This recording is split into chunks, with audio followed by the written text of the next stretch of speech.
Hello, ચલો આજે હવે નવરાત્રિનો બીજો પ્રસાદ બતાડીશ, જે છે કોકોનટ બીટરૂટ બરફી. અને એકદમ ઇન્સ્ટન્ટ બની જશે, 15 જ મિનિટમાં બની જશે. એટલે શું કે તમારો બહુ ટાઈમ વેસ્ટ ના થાય. It is not a time consuming recipe. તો આની માટે પણ આપણે સૌથી પહેલાં નોનસ્ટિક પેન જ લેશું.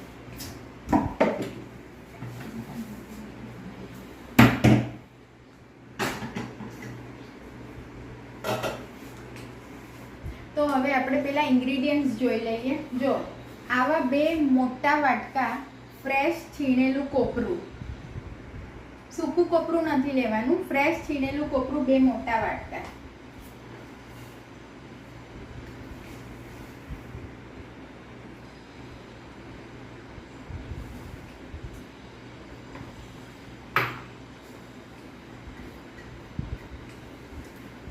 પછી આ જ કપનું મેઝરમેન્ટ લઈને તમારે લેવાનું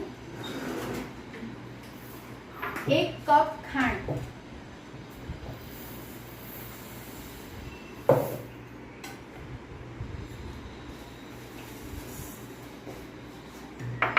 પછી લેવાની છે 2 મોટી ચમચી ઘી,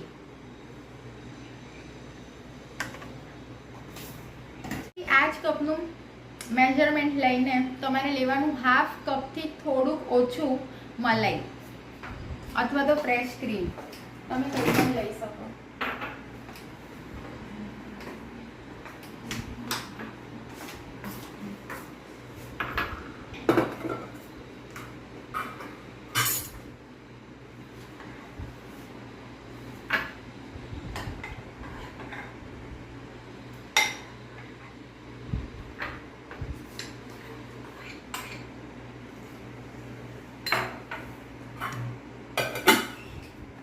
હવે છે ને તમે બીજા બધા ઇન્ગ્રેડિયન્ટ્સ જોઈ લો.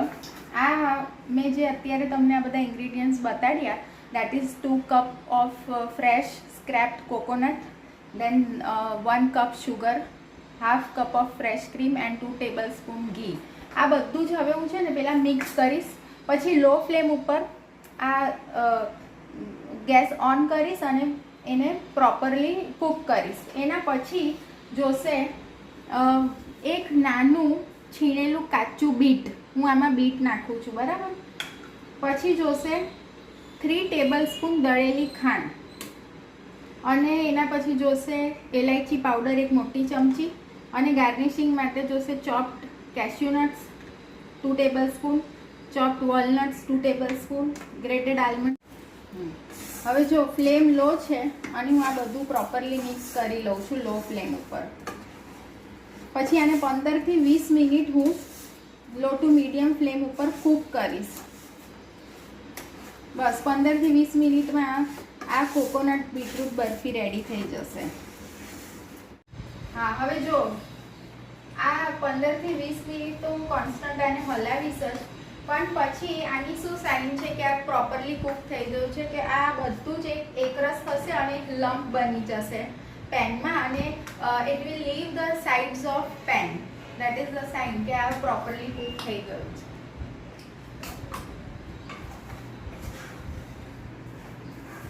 હવે જો ફ્લેમ લો છે અને હું કાચું બીટ છીણેલું નાખું છું, અને આ બધું જ બરાબર હલાવી લઉં.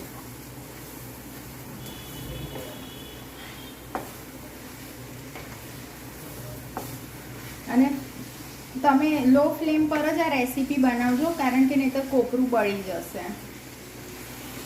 હવે આમાં નાખશું 3 ટેબલસ્પૂન અરાઉન્ડ દળેલી ખાંડ, અને એલાયચીનો પાવડર, અને પ્રોપરલી મિક્સ કરો. બીટ ચડી જાય ને એના પછી તમારે દળેલી ખાંડ ઉમેરવાની છે. હવે જો આ છે ને એક લમ્પ બની ગયું છે, બરાબર. એક લમ્પ બનીને પેનથી છૂટું પડી ગયું છે.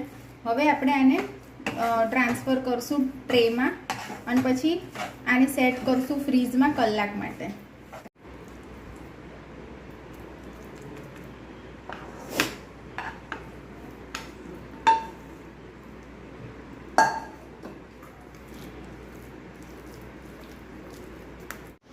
જો આવી રીતે મેં હમણાં આને અહીંયા ટ્રાન્સફર કરી અને બરાબર પ્રેસ કરી દીધું છે. હવે હું આને ફ્રીઝમાં સેટ કરીશ 1 કલાક માટે. પછી હું આ બધા ચોપ્ડ નટ્સથી એને ગાર્નિશ કરીશ. કાં તો તમે અત્યારે બી ગાર્નિશ કરી શકો અને સેટ કરી શકો ફ્રીઝમાં.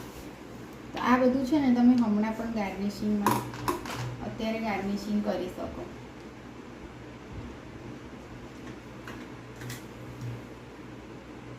આ chopped cashew nuts, chopped almonds અને ચોપ્ડ વોલનટ્સ. ઓકે, જો આવી રીતે છે ને તમે થોડું તાવેથાથી આ બધું જ ચોપ્ડ નટ્સ તમારા પ્રેસ કરી દેજો, બરાબર? એટલે સરસ સેટ થઈ જાય. હવે આને ફ્રીઝમાં મૂકી દો કલાક માટે. અને હવે આપણે મળશું એક્ઝેક્ટ 1 કલાક પછી. હું એના પીસીસ કરીશ અને પછી હું તમને બતાડીશ. Okay, now see, today's tip is that to make a homemade deep conditioning hair mask, you have to take 1 dried banana with 4 tablespoons of coconut oil, and then you have to add 2 tablespoons of glycerin and 1 tablespoon of honey, and churn all these 4 ingredients into mixie and apply it on your hair, and wear a shower cap, and after 30 minutes wash your hair. તો જો હવે છે ને અડધો કલાક જ મેં રાખી હતી, તો પણ મારી કોકોનટ બીટરૂટ બરફી સેટ થઈ ગઈ છે. તો હવે હું એના પીસીસ કરી લઉં છું, બરાબર?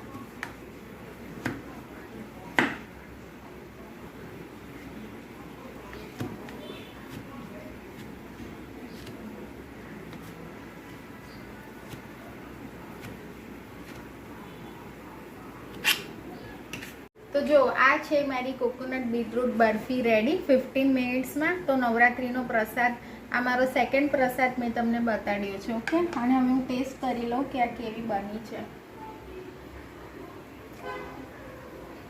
મસ્ત બની છે. હું આજે આખો દિવસ હવે કોકોનટ બીટરૂટ બરફી જ ખાઈશ. જે મને ભાવે એવું ત્યારે જમું નહીં, આખો દિવસ એ જ ખાઉં 2 ટાઈમ જમવામાં. Bye, have a nice day. And please do take care of yourself. Bye.